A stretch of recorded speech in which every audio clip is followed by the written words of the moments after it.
Bismillahirrahmanirrahim. Beliau ini walaupun sangat dermawan, tapi hidupnya sederhana beliau itu.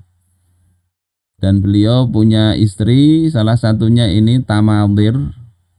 Ini sebetulnya bacaan yang tepat bukan Tamadir, tapi Tumadir. Taknya di dhammah. Kalau di kitabnya Imam Az-Zarqani begitu, Tumadir binti Asbagh. Yang pada cerita sebelumnya itu diperintahkan Rasul, memang beliau itu untuk menikahi anak dari kepala suku dari Bani Kaleb ini, dan dilaksanakan oleh beliau.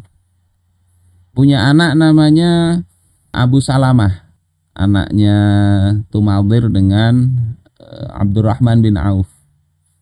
Tetapi di dalam Al-Isobah, tulisan Imam Ibnu Hajar yang dikutip juga oleh musannif kitab ini, Tumadir itu punya akhlak yang kurang baik. Pernah ditalak 2 kali sudah oleh Sayyidina Abdurrahman bin Auf.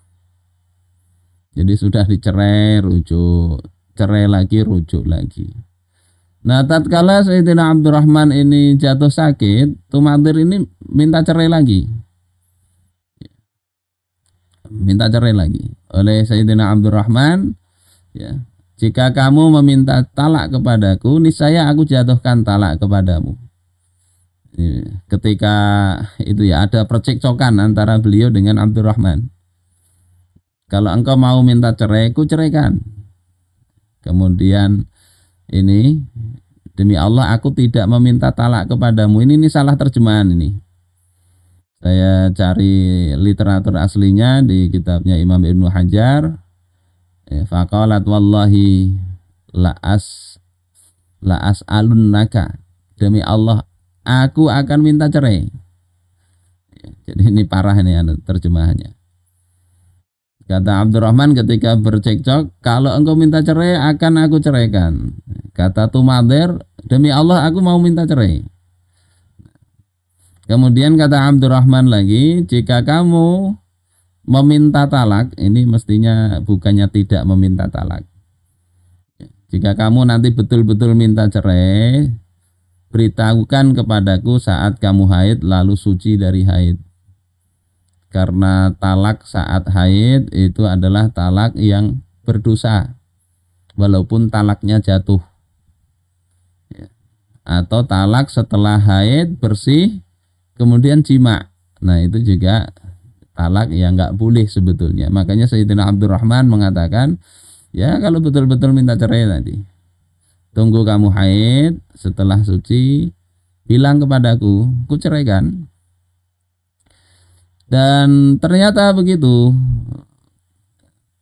Tumadir ini akhirnya haid, kemudian suci, kemudian mengirim utusan kepada Abdurrahman bin Auf. Jadi rupanya sudah punya tekad yang bulat untuk bercerai dengan beliau ini. Hingga akhirnya utusan ini ketemu dengan salah seorang keluarga Abdurrahman. Ditanya, mau kemana engkau? Kata orang ini, aku membawa pesan dari Tumadir kalau dia itu sudah haid, kemudian sudah suci. Kemudian kata keluarganya Abdurrahman, sudah kembalilah ke Tumadir. Jangan engkau lakukan ini, demi Allah kalau engkau lakukan, Sayyidina Abdurrahman itu tidak akan menyelisihi sumpahnya. Tadi kan sudah bersumpah tadi, kalau engkau minta cerai, ku ceraikan. Nggak akan menyelisihi itu Sayyidina Abdurrahman. Jadi nggak usah engkau beritahu, kalau engkau beritahu nanti diceraikan, jadi talak 3. Tetapi Tumadir itu juga menyampaikan, demi Allah, aku juga tidak akan menarik kembali sumpahku kepadanya. Yang tadi, demi Allah aku akan minta cerai. Akhirnya diberitahukanlah itu kepada Sayyidina Abdurrahman bin Auf. Dan Sayyidina Abdurrahman bin Auf kemudian menceraikan Tumadir binti Asbagh ini. Ceraikan. Talak 3 jadinya. Tidak bisa kembali. Memang sudah sepuh saat itu usia Sayyidina Abdurrahman bin Auf itu sudah 70 tahun lebih. Kemudian tidak berapa lama saat masih masa iddah, Tumadir ini masih masa iddah, atas izin Allah Sayyidina Abdurrahman bin Auf dipanggil oleh Allah, wafat beliau itu. Dan kemudian dari sinilah muncul istilah di dalam ilmu waris itu takharuj, ya. Takharuj, karena ada kejadian itu Tumadir ini sudah dicerai, tetapi masa iddahnya belum habis, sehingga dia statusnya masih istri walaupun sudah talak 3. Sayyidina Utsman kemudian membagikan warisan dari Tumadir ini, dari Sayyidina Abdurrahman. Tumadir dapat bagian warisan istri, yakni 1/8. Untuk seluruh istri ada 4. 1/8 bagi 4, 1/32. Nah, kemudian ahli waris dari Sayyidina Abdurrahman bin Auf itu membujuk Tumadir untuk melepaskan hak warisnya. Sudahlah, hak warisnya diganti dengan uang tadi 80.000 dinar. Jadi itu warisan. Makanya kalau kita hitung kemarin berapa kira-kira peninggalan Sayyidina Abdurrahman bin Auf dari istrinya tadi, Tumadir itu dapat 80.000 dinar. 80.000 dinar itu 340 kilogram emas. Nah, coba bayangkan duit segitu. Ini sudah dicerai ini padahal dapat segitu. Hak istri 1/32-nya. Sehingga di dalam bab fikih nanti ya muncul istilah takharuj, ya.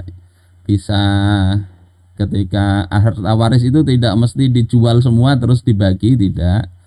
Tapi ya yang punya hak waris itu bisa dikasih kompensasi, berapalah kira-kira ini rumah ini bagian engkau berapa, sudah dikeluarkan saja harganya untuk si ahli waris. Boleh seperti itu menurut banyak para ulama berdasarkan riwayat dari Tumadir bin Asbaq.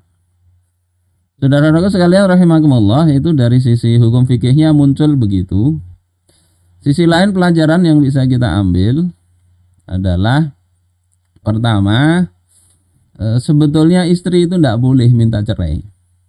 Kata Rasulullah dalam hadis riwayat Imam Abu Dawud, Imam At-Tirmidzi, Ibnu Majah, ya. Kemudian Ibnu Huzaimah itu mensahihkan hadis ini, juga Ibnu Hibban, dan Imam At-Tirmidzi menghasankan hadis ini dari Thauban. Rasulullah SAW mengatakan, ayyuma imra'ah, wanita mana saja, sa'alat zaujahat tolaqah, yang dia itu meminta cerai kepada suaminya, fi ghairi ma ba'sin, dalam perkara yang tidak selayaknya minta cerai, faharamun 'alaiha raihatul jannah, maka haram baginya bau surga. Jadi ini berat ya bagi para istri, jangan sedikit-dikit minta cerai. Ya. Tapi ini bukan jadi pegangan suami, ya. Ini pegangan mestinya istri, ya, supaya bersabar menghadapi suami yang mungkin kurang menyenangkan, ya, karena ada hadis ini. Tapi perlu digarisbawahi di sini, ini ada syarat, ya, syarat yang tidak boleh itu kalau tidak ada alasan. Nah, adapun kalau punya alasan, boleh si istri itu untuk meminta cerai. Misalnya di dalam kitab Al-Mughni, Ibnu Qudamah mengatakan, ya, bahwasanya wanita kalau dia tidak senang suaminya, baik karena khuluk, ya, karena perangai suaminya yang enggak baik, atau karena au khalqihi, ya, atau karena bentuknya sudah uzur betul atau jelek betul, atau suaminya bekas tabrakan, ya, kemudian rupanya jadi tidak karu-karuan, ya.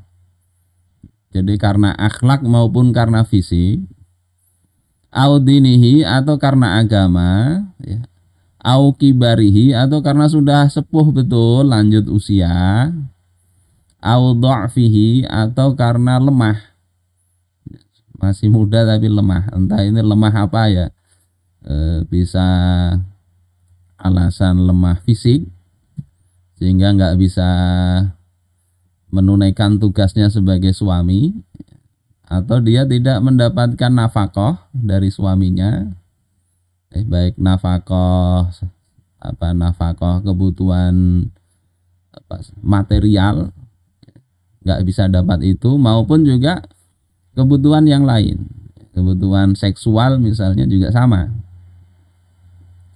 Jadi bisa jadi alasan itu, tidak kemudian ibu-ibu ini harus menderita sekali, enggak. Ada kepuasan spiritual, kalau punya spiritual yang tinggi insya Allah bisa bersabar, tapi tidak semua wanita kan begitu. Atau semisalnya kemudian dia itu khawatir karena kelemahan suaminya ini, entah itu sudah lanjut betul sementara dia masih muda ya, gairahnya masih besar, suaminya sudah tidak punya gairah lagi. Kalau dia khawatir itu akan mengantarkan dia tidak bisa memberikan hak-hak untuk mentaati suaminya, maka boleh dia itu melakukan khulu, ya, permintaan cerai, bahkan dengan tebusan sekalipun. Jadi tidak masalah kalau seperti itu. Walaupun ini dari sisi fikih, dari sisi patut tidaknya dalam pandangan masyarakat ya kadang ini dianggap sebuah hal yang tidak patut. Suami sudah jatuh sakit minta cerai lagi. Secara fikih tidak masalah. Jadi secara tradisi di masyarakat nanti jadi pembicaraan itu. Wah, sudah jatuh suaminya ditinggal. Jadi hukum syariatnya tidak masalah. Kemungkinan juga Sayyidina Abdurrahman bin Auf ini kan sudah tua ya, sakit-sakitan. Ya, minta cerai itu madir itu yang mungkin masih muda ya. Dan setelah diceraikan oleh Abdurrahman bin Auf ya, kemudian beliau wafat itu, ketika masa iddahnya habis kan Tumadir binti Asbagh ini kemudian dilamar oleh Sayyidina Zubair bin Awam. Jadi menikah dapat sahabat lagi. Cuma di kitabnya Imam Ibnu Hajar di Al-Isobah itu dikatakan ternyata juga tidak bertahan lama dengan Sayyidina Zubair bin Awam. Dinikahi cuma bertahan 1 minggu, kemudian terjadi perceraian kembali. Jadi ini Tumadir tadi. Ini ayat Allah Ta'ala di surah Al-Baqarah. Orang berkeluarga itu tujuannya tadi supaya suami bisa menjalankan hukum Allah Ta'ala dalam urusan rumah tangga. Istri juga begitu, bisa menjalankan hukum Allah Ta'ala dalam berumah tangga. Sehingga kalau ternyata berumah tangga justru yang terjadi pelanggaran hukum Allah, satunya tidak bisa taat dan sebagainya, maka tidak mengapa untuk bercerai, tidak apa-apa. Ya, walaupun pada pertemuan berikutnya kalau bisa bersabar lebih bagus. Ya, bersabar, tetap jalankan hak dan kewajiban. Tapi kalau tidak mampu begitu, ya, terjadi justru pelanggaran terhadap hukum Allah, cerai tidak apa-apa. Nah, bagaimana kalau istri minta cerai? Ini tambahan, nggak ada di kitab tersebut. Ketika istri minta cerai itu ada beberapa kemungkinan. Yang pertama, suami menceraikan tanpa kompensasi. Maka ini jatuh talak biasa yang bisa rujuk. Setelah sekarang hari ini diceraikan, ya minggu depan misalnya rujuk, ya tinggal rujuk saja. Roja'tu ilaik, aku rujuk kepada engkau, selesai, nggak perlu nikah lagi. Dalam mazhab Syafi'i disunahkan ada saksi untuk rujuk itu. Ini kalau suami ketika diminta cerai langsung diceraikan aja tanpa ada kompensasi apapun, jatuh talak dan mengurangi jatah talak. Kemudian yang kedua, bisa suami itu dia mau menceraikan kalau dapat ganti. Ini masuk dalam bab khulu. Misalnya untuk dapat istri sekarang perlu jujuran berapa itu. Perlu, kalau di daerah itu ada uang panai misalnya. Dan suaminya bilang, ayo Jak, kamu kuceraikan, tapi bayar dulu untuk jujuran dapat istri lagi. Istrinya misalnya oke, sudah, akhirnya diceraikan, maka itu masuk bab khulu. Bedanya dengan cerai biasa, kalau khulu ini tidak boleh rujuk, nggak boleh rujuk, tapi boleh nikah lagi. Jadi setelah masa khulunya, tetap masa iddahnya ada, tetapi ketika sudah habis masa iddah atau waktu masa iddah itu tidak boleh rujuk dan statusnya sudah jadi wanita ajnabi. Jadi tetap mengurangi jatah talak, tapi tidak bisa rujuk. Kemudian kalau suaminya itu menolak, ya, sudah gugat cerai, suaminya tidak mau menceraikan, panggil hakim pun nggak mau datang. Nah, dalam kondisi begitu, hakim kalau dia mengambil langkah memisahkan atau menjatuhkan cerai, maka ini namanya fasakh. Ketika sudah nggak mungkin lagi disatukan, hakim bisa memfasakh itu. Nah, bedanya apa dengan khulu dan cerai? Fasakh kalau bukan karena hal yang menghalangi sahnya nikah, karena fasakh itu sebetulnya nggak masuk cerai ya.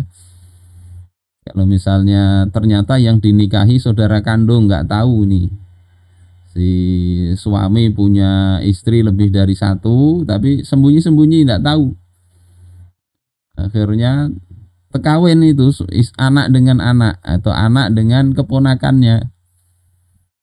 Setelah tahu maka wajib dipisahkan, itu fasakh juga namanya. Atau satunya murtad, itu fasakh juga. Kalau fasakh karena tadi ternyata dengan mahram, nggak boleh nikah lagi. Tapi kalau fasakh karena permintaan istri, maka dia tidak bisa rujuk, tapi boleh dilamar menikah lagi, boleh. Dan ini tidak mengurangi jatah talak, ya, kalau yang fasakh ini. Ini sekedar tambahan dari sisi fikih ya, mudah-mudahan keluarga kita tidak mengalami inilah, tapi kita mestinya tahu hukumnya begitu.